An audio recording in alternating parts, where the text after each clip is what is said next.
किसी ने हजरत सैयद अहमद कबीर रिफाई से पूछा कि बाबा इतना बड़ा दर्जा, इतना बड़ा मकाम कैसे मिला? तो बाबा जी कहने लगे, जिंदगी में कभी किसी को हकीर नहीं समझा, किसी को कभी हकीर, कभी किसी को अपने से कमतर नहीं समझा। तो अल्लाह ने देखे ना, अगर आप नहीं समझेंगे तो उसके लिए भी आपको उन्वान मिल जाएंगे, और अगर समझना है अपने आप को बड़ा तो उसके लिए भी मौके मिल जाते हैं। हजरत शफीक बल्खी बहुत बड़े सूफी बुजुर्ग हुए, पर नौजवान थे, जवानी में ही अल्लाह ने बड़ा मर्तबा दिया।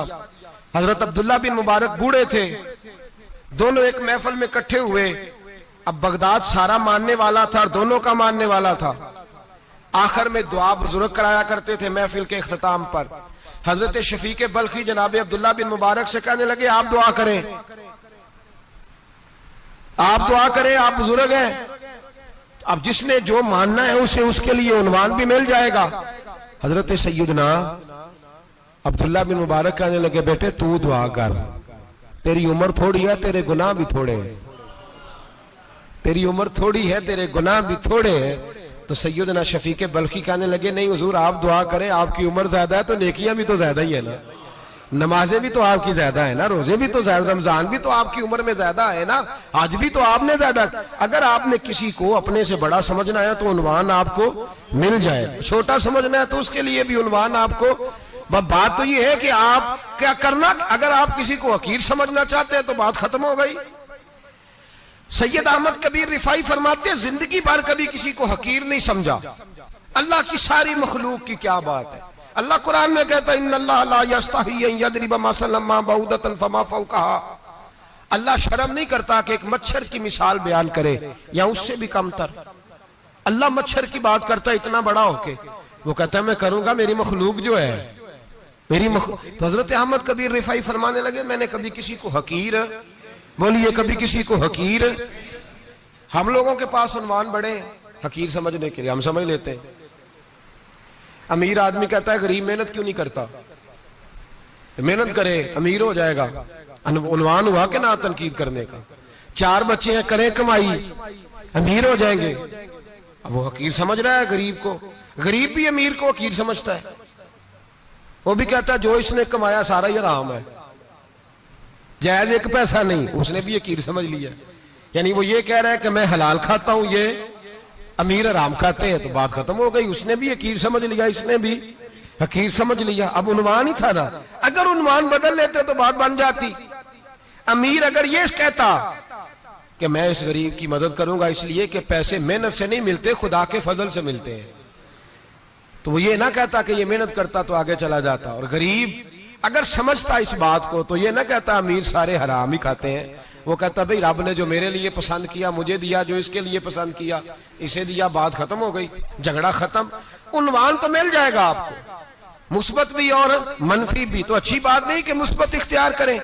सैयद अहमद कबीर रिफाई कहते, मैं गुजर रहा था, एक दिन मेरे साथ ऐसा हुआ कि मैं गुजर रहा था खेत के अंदर से, इधर भी पानी था इधर भी पानी था।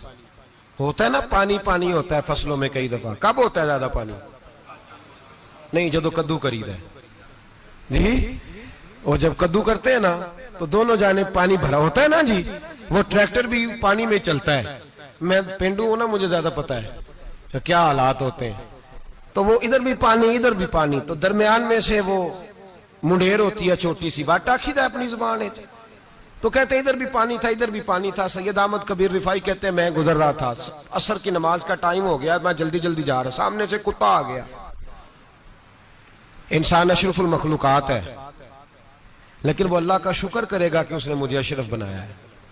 ये नहीं कह सकता कि ये मखलूक हकीर है, ये बुरी है, ये नहीं कह सकता। शुक्र करे कि मुझे अल्लाह ने अशरफुल। सैयद अहमद कबीर रिफाई कहते कुत्ता आ गया सामने से। अब कुत्ता आया तो मुझे जल्दी थी, कुत्ता भी भीगा हुआ था। अब मेरा दिल करे कि कुत्ता नीचे उतरे तो मैं गुजरूं, कुत्ता खड़ा है कि ये साइड पे हो तो मैं गुजरूं।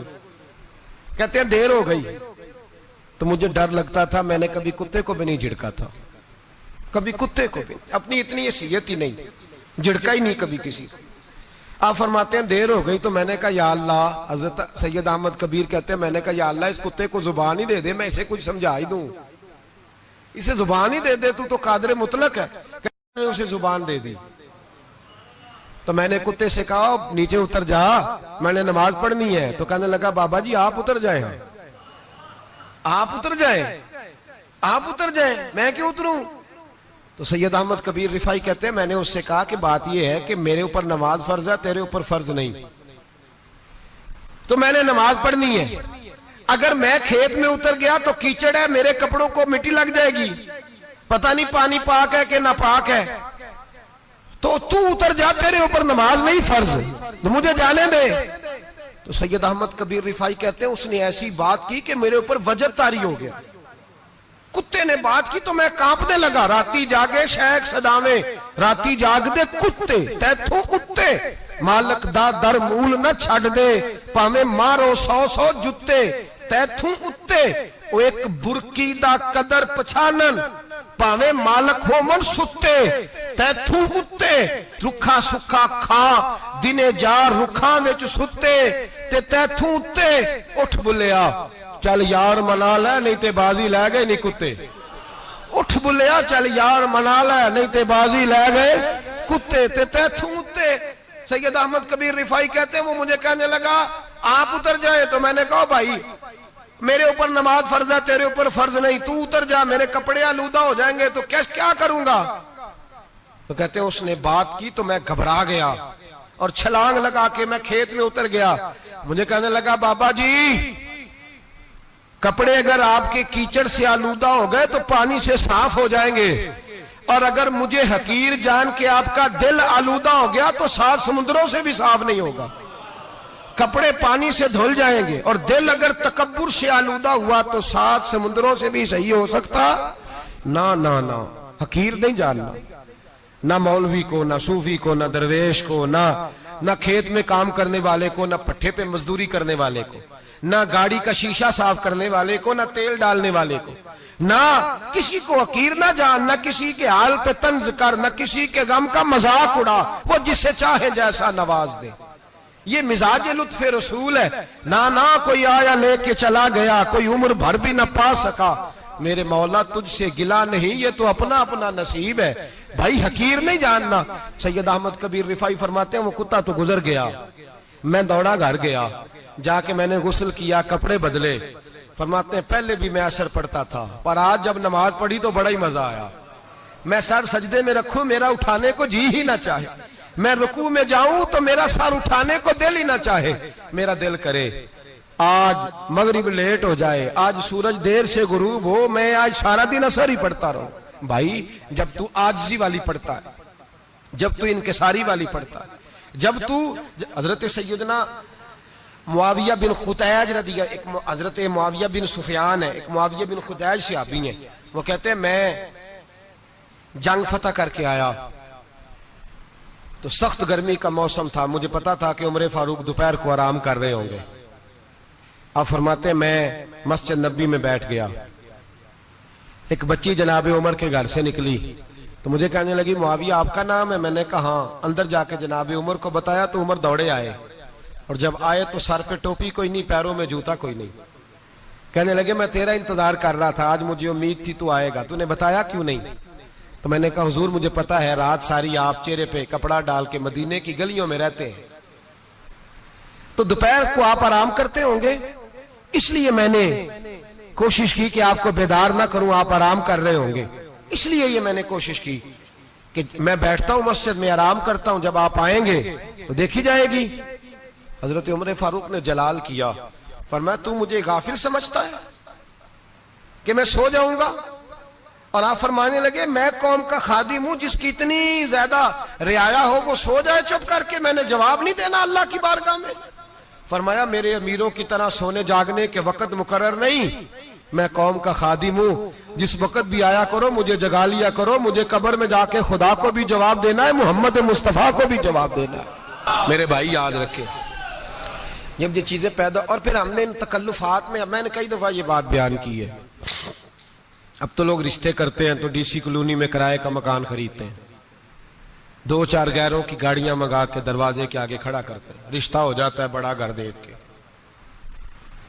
और जब शादी के चौथे दिन पता चलता है कि ये किराए का मकान था, तो रिश्ते मकानों पे कायम नहीं होते, एतबार पे कायम होते हैं। वो एतबार टूटता है तो जिंदगी भर कायम नहीं होता दोबारा। जो आप हैं आप वही रहें, जो आप नहीं है वो कभी बनने की कोशिश ना करें। और मेरे अजीज ये भी याद रखें, आजिज़ी आपको सवार देगी। और वैसे भी हम अल्लाह के हुजूर जाने वाले, अगर पर्दों में छुप के चले जाएंगे तो बच जाएंगे। और अगर हम अपना आप दिखाते ही रहें, सारी जिंदगी इसी चक्कर में रहें कि मुझे भी पूछो, मुझसे भी मुशावरत करो, मेरी भी बात सुनो, तो ये अना की दौड़ तो खत्म ही नहीं होती। हिर्स सिर्फ पैसे की नहीं होती, हिर्स हवस शोहरत की भी होती है। और नबी पाक सल्लल्लाहु अलैहि वसल्लम ने इसको भी बयान फरमाया है कि ये जो तेरे अंदर चीज पैदा होती है ना, मैं जाना जाऊं पहचाना जाऊं, इससे भी अपने आप को बचा। सहाबा के बाद जिस शख्स की खिलाफत सबसे मजबूत हुई वो हजरत उमर बिन अब्दुल अजीज थे। इतनी बेहतरीन खिलाफत की कि लोगों को हजरत उमर का जमाना याद आ गया। हजरत उमर बिन अब्दुल अजीज, इराक में रहने वाली एक औरत थी। उस औरत का खामद फौत हो गया तो 5 बच्चियां यतीम थी। वो इराक से चली और जनाब उमर बिन अब्दुल अजीज के पास आई कि आप मेरी बच्चियों का वजीफा लगा दें। वो कहती है जब मैं पहुंची ना, यहां तो अब तो इस्तकबाल, आना जाना बड़े मामलात हैं।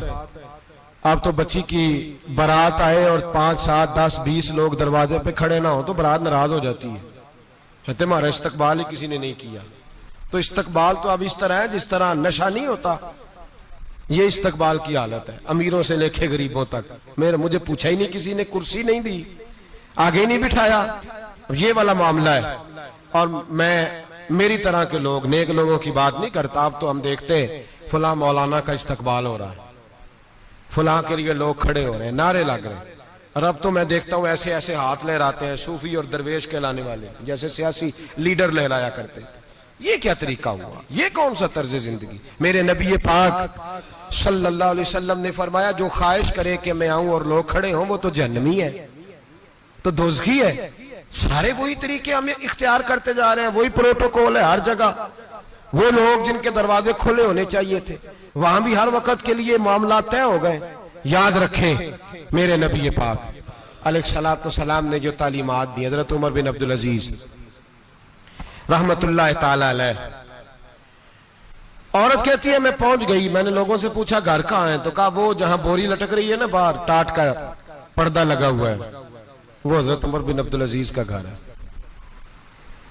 कहती है मैं दरवाजे पे दस्तक दी, एक औरत ने दरवाजा खोला तो मुझे बीबी जान के अंदर बुलाया।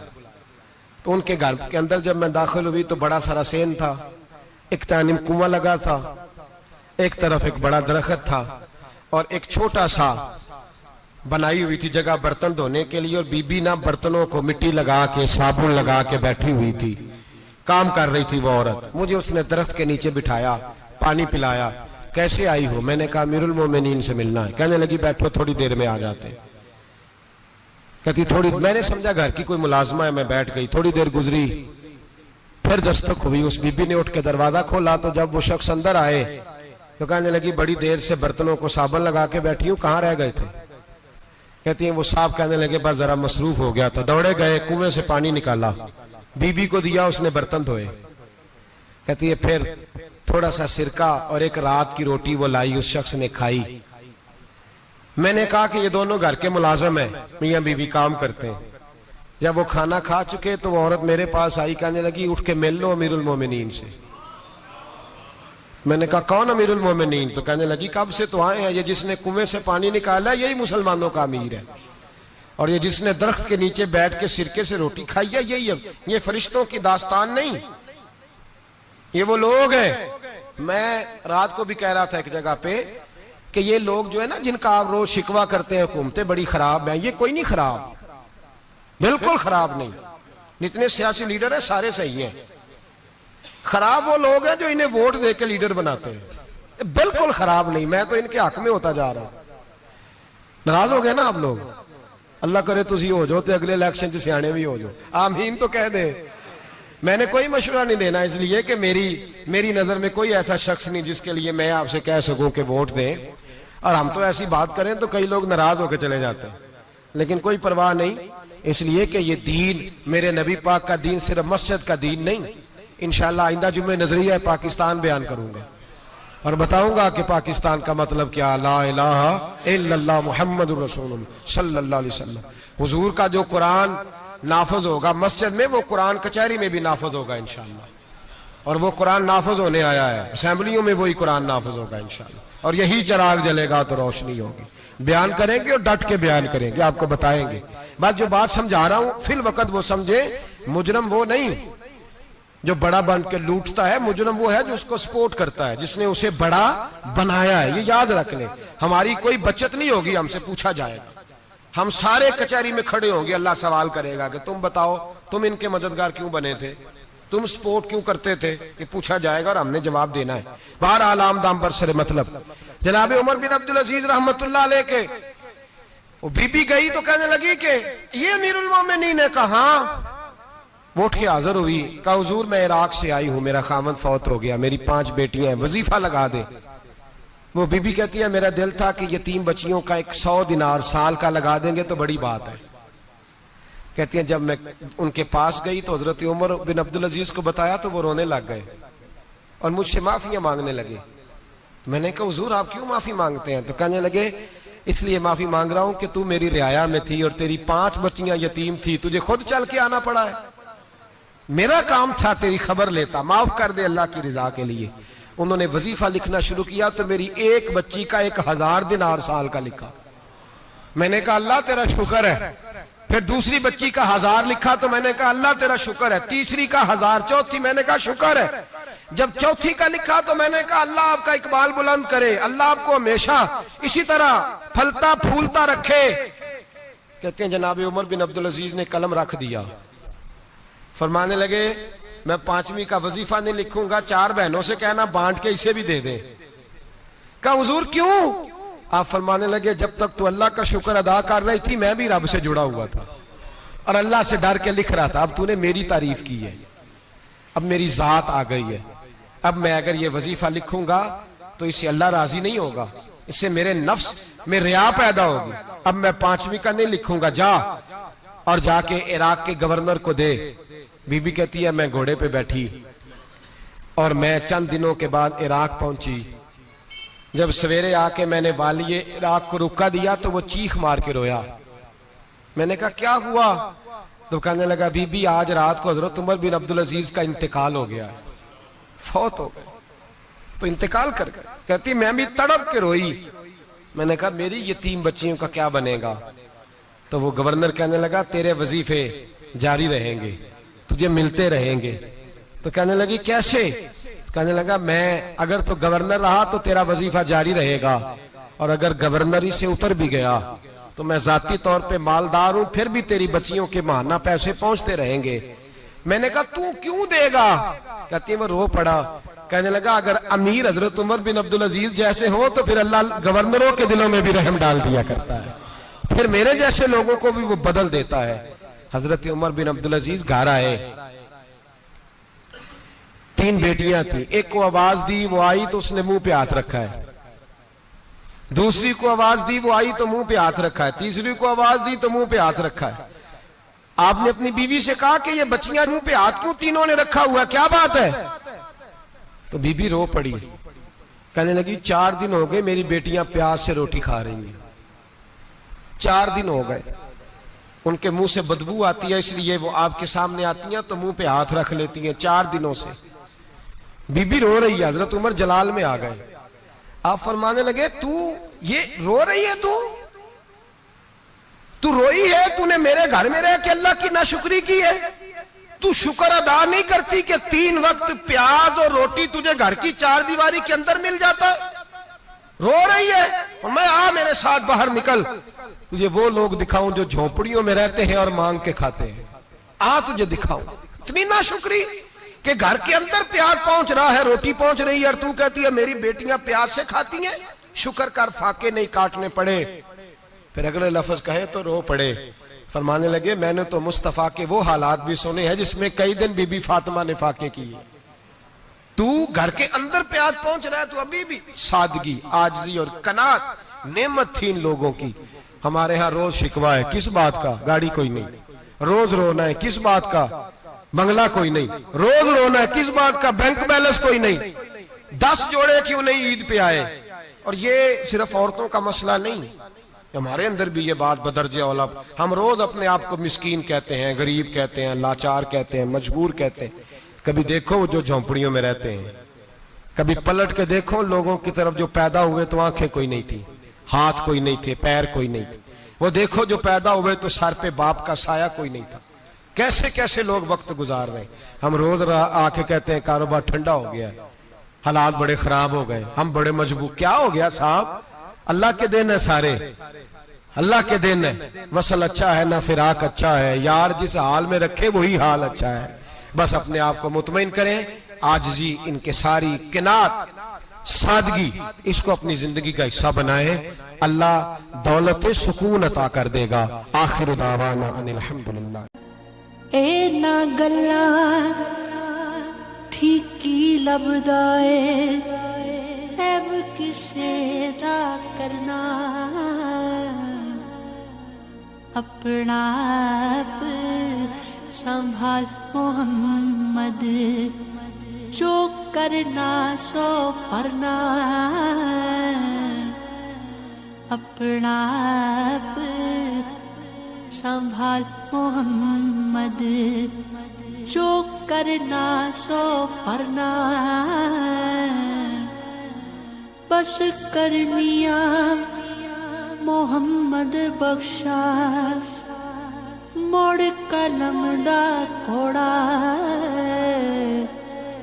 सारी उम्र दुख नहीं मुकने, वर्का रह गया थोड़ा, सारी उम्र दुख नहीं मुकने, वर्का रह गया थोड़ा।